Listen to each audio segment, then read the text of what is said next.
Hey Greyhounds! Ted Lasso is known for packing in Easter eggs, pop culture references, and cool details that grow exponentially as the seasons progress. Here are what I consider the best Easter eggs in the first season. The first episode makes two deep-cut classic sitcom references. Firstly, when Ted enters Rebecca's office and everyone welcomes him by saying his name together, much like in Cheers, everyone welcomed Norm when he entered the bar. Norm, who was by the way portrayed by Jason Sudeikis' real-life uncle George Wendt. And secondly, when Ted tells Beard, "What you talking about, Willis?" using the catchphrase of Gary Coleman as Arnold in the old sitcom Diff'rent Strokes. Or does he? In the last episode of season 3, at the very end, as Beard and Ted are on the flight back home, we finally get confirmation of what we didn't think we knew. Coach Beard's first name is Willis. We are introduced to new signing Jan Maas, a Dutch centre-back who puts down calling after his own goal.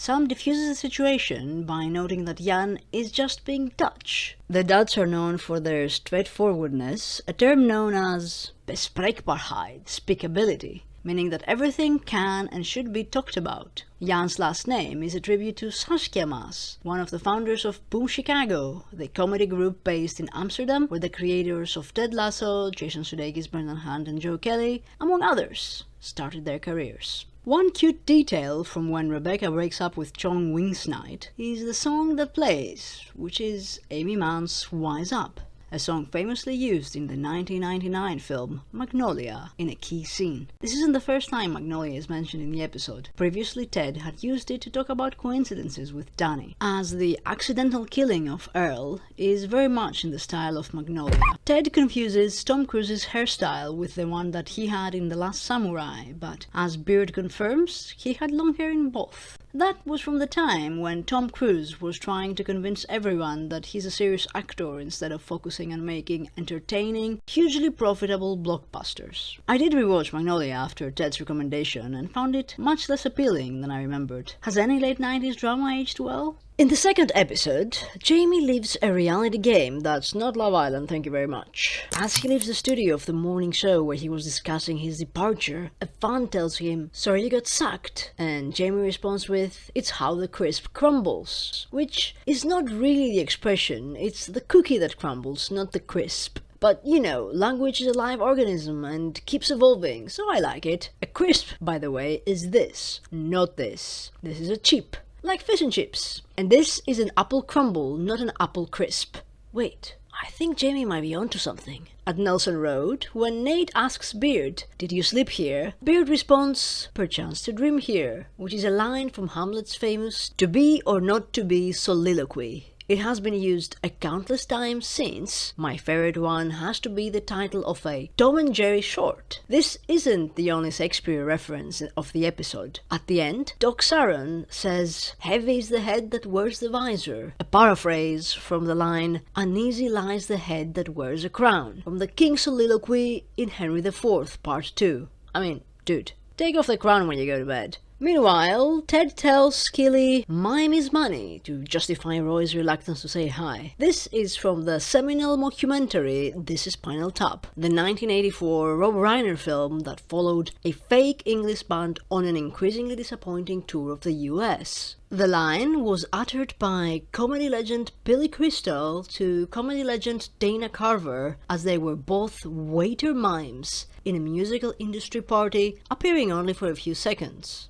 The film has a similarly irreverent humor to the one Ted Lasso has, and it's 80 minutes of your life that you won't regret. Its sequel, 40 years later, was positively reviewed and was the last film that Rob Reiner made before his death. In episode 3, the return of prodigal Jamie shakes up the team, but things aren't what they used to be. First, we see a reversal of roles in this tackle from season 1, with Jamie on the grass and getting his hair tousled by Sam. Secondly, we see the team celebrating after a loss, much like in season 1, but this time, Jamie, instead of telling Trent Cream, is part of the celebration, and he's even instigating it. We check in with Shannon when she's waiting for Ted to give him the coffee that Beard got him, and give him the third degree about the lack of wins of the team. We first saw her in season 1, out playing some boys on the Richmond Green, And I think we catch glimpses of her at the season 4 trailer, training with the team. We get to hear the ringtone that Higgins has for when his wife is calling, which is different to the one that he had for when Rebecca was calling.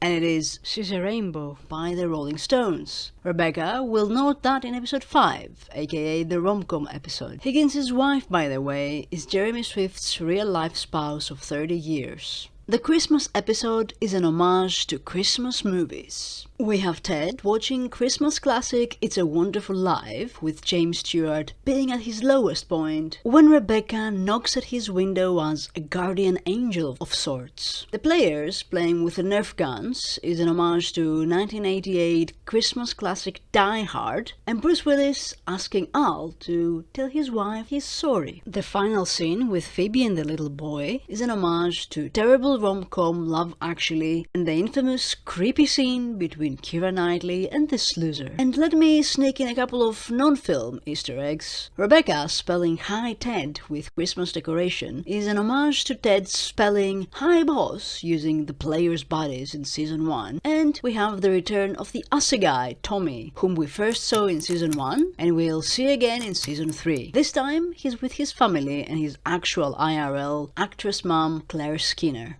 Episode 5 is a follower of Rom-communism, with many rom-coms referenced, the star-crossed lovers being, in our case, Roy Kent and coaching football. A quick reference guide: the much-quoted 1989 Rob Reiner Nora Ephron film When Harry Met Sally is referenced multiple times. Firstly, Ted says, "I'll have what he's having," which is from the famous diner scene with Meg Ryan. Then Ted talks about loving coaching, using the same words that Harry used to express his love to Sally at the New Year's Eve celebration. And we have the couple talking to the camera, which is also reminiscent of the couple vignettes from the film. The controversial romance between Rebecca and Sam references the beloved 1998 Nora Ephron classic. Sam's handle is LDN152, as Tom Hanks's handle was NY152, inspired by their addresses, while Rebecca is boss girl instead of Meg Ryan's shop girl. Ted also tells Roy, "You complete our team," paraphrasing Tom Cruise's Jerry Maguire from the eponymous 1996 Cameron Crowe blockbuster. Roy eventually responds to Ted with, "You had me at coach," paraphrasing the "You had me at hello" response by Renee Zellweger. Ted also uses the famous "I'm just a girl standing in front of a boy" speech by Julia Roberts from Notting Hill, the 1999 Richard Curtis film. Ted finishes his pleas with "As You Wish" from another Rob Reiner film, Princess Bride.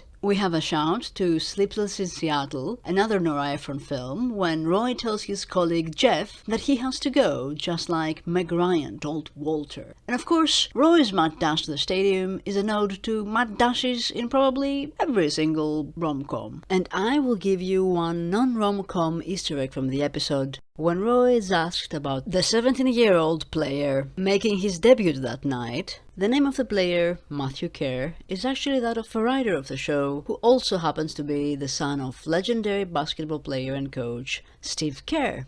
In episode 6, we are introduced to a fictional football show, Forza Love of the Game, with real journalist Seema Jaswal and real former football player Ian Wright. It pains Ian Wright to say that Tottenham is a good team, as he's an Arsenal man, having spent a large part of his career there. He's also been an ally of the women's game, so maybe we'll see him in season 4 too. As Ted comes to the office for work, he greets, among others, Liam, and we get to hear his laughter and understand the conversation that Higgins and Rebecca had in episode 2, calling him Laughing Liam. He then greets the amorous Roy and Keely, and as Roy says he will report Ted to HR, Ted responds, "Tell Mr. Puffenstuff I said hello," and I believe correctly understands the world's limitations to getting that reference. Because what is this thing? A live-action, life-sized puppet program from 1969, which looks like a ripoff of Wizard of Oz that had 17 episodes? HR Puffenstuff was the friendly dragon mayor of Living Island? Safe trip, everyone. Episode 7 starts with Keely's and Roy's morning routine. The choice of the opening song, I Got You Babe, is surely to make us think of Groundhog Day, when Bill Murray keeps waking up to the song, reliving the same day. Spoiler alert, sorry. I'm guessing Roy being attached to Keely all the time is getting a bit old for her. And I think maybe they use the original Sonny and Cher version at the beginning, but the last time we hear the song, it's switched to the less perky reggae version that UB40 and Chrissy Hynde recorded. Meanwhile, Nate visits his parents and encounters another of his niece's boxes that we saw in season 1, used as a complaint box, a collection box, and reused as a whistle delivery box. I love that they made a box just for this. We get a sweet call out to Sex and the City, and specifically the season 4 episode with Aidan having moved in Carrie's small flat and the realities of a cramped cohabitation getting on both their nerves, which is the episode Keely is trying to watch with Roy omnipresent. In both shows, the couple solve their differences, albeit temporarily, with Sade's By Your Side playing in the background, a song also on the playlist that Roy made for Keely and you can also listen to on Apple Music. In episode 8, Ted, while trying to bond with the concussed dog Sharon, retells her of a prank by Ron Fowch, who apparently tried to make someone eat a Vaseline sandwich. We first heard of him in season 1 when he tried and succeeded to make Ted eat a chocolate bar made of poop at the playground of Brookridge Elementary School back in Kansas City. We see him in Ted's contacts on his phone, and he even comes up in Ted's mom's stories. We get a glimpse of the pinball machine that Ted is playing. It's the Wizard of Oz, a quick Kansas reference, and we see that the top score is by ACM, the others are by Ted and Beard. According to Brendan Hunt, ACM is a reference to Andrew Moskos, who founded Boom Chicago and is a devoted and skilled pinball player. The entrance of the team in Wembley is a tribute to the 1986 basketball film Hoosiers, with Ted keen to do a bit from Gene Hackman's speech from when the team got to the final, that the size of the court the team would be playing was the same as the size of their own gym. Unfortunately, it doesn't work in football and Ted's speech is ruined. But we do get Jamie yelling Richmond and enjoying the echo, just as the Hoosier basketballer yelled Hickory in the film. By the way, Roy watches the film at the beginning of season 3 and enjoys it, but really, for a film with so many accolades, it's shockingly average, possibly even bad.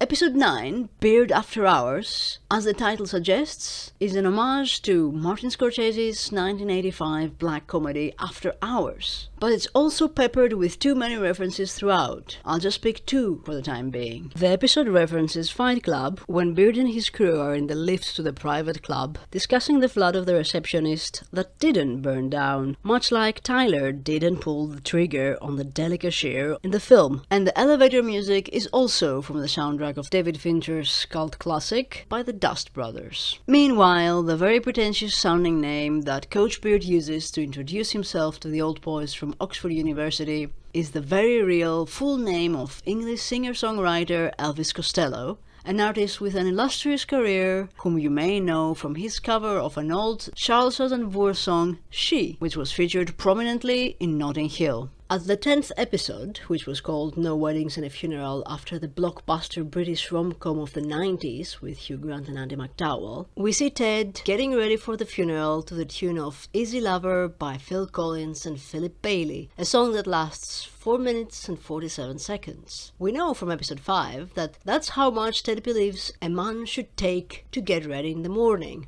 Later in the episode, as Saskia approaches Ted for a chat, wise wingman Beard takes the random funeral guest aside to talk about 1966, which in England can only refer to one thing: the World Cup of the same year, held in England, that remains the only trophy the country holds in international football tournaments. Higgins has Ted's number when it comes to puns, often out-Tedding him. In episode 11, he gets him back in the room when he storms out after finding out that Dog Sharon left without saying goodbye by saying, "Don't let her get away with it." Very much mirrors the first strained pun that Higgins made to Ted, "Scissors you later," after they had agreed to go for lunch, which again made Ted jump back into the room. One of the nicknames that the kids have for Miss Bowen, Phoebe's teacher with whom Roy briefly flirts with, is Boaty Ms Boatface. That's very similar to Boaty Ms Boatface, the real top voted entry in the 2016 internet competition to name a new research vessel vessel owned by the Natural Environment Research Council, and a useless lesson that we shouldn't let the internet name things. In the end, the research vessel was called Sir David Attenborough to avoid ridicule, and as a consolation,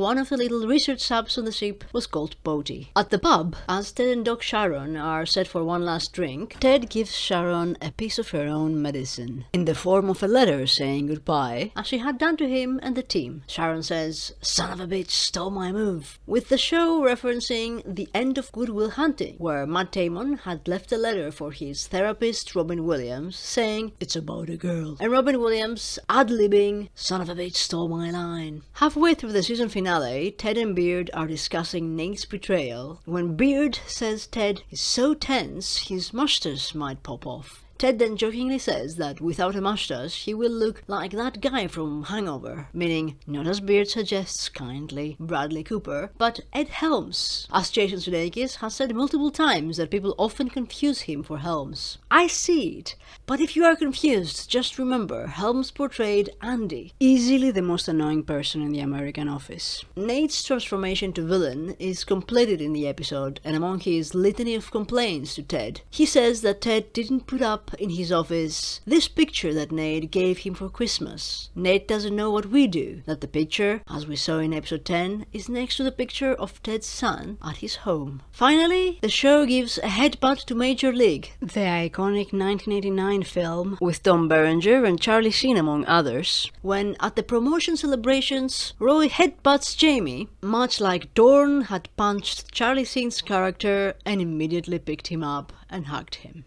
And I think these are the best Easter eggs for Season 2. Let me know if I missed any of your favorites. And if you like even more cute details, I have some more Ted Lasso videos you may enjoy. If you want to watch more of those, why not like or subscribe? As always, thanks for watching.